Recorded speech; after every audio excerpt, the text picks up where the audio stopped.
How to select objects in Photoshop. Let's get into it. With Photoshop open, head over to the toolbar and select the Object Selection tool. If you don't see it, just click and hold and then you can choose it from the drop down. We then need to come up to the tool panel up here and make sure that we have it set to rectangle, and then just simply draw a box around the object that you want to select. Give Photoshop a moment to register the object and you should find that it makes a great selection for you. If you find that it hasn't done a fantastic job, I'll show you a quick trick of how you can fix this.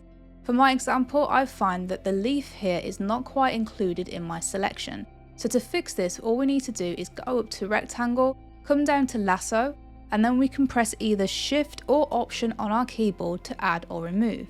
In this case, I'm going to press Shift to add to the selection, and I'm going to just simply draw a circle like so. After giving it a moment to process, you'll find that it adds it to your selection. Another area I'm going to add is just up here on this leaf. We can see that it's been missed out. So again, all I need to do is press and hold Shift, drag around the area to tell Photoshop this is part of our selection.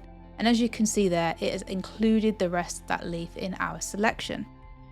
Now in the case where Photoshop has added too much to our selection, we can also remove things from our selection.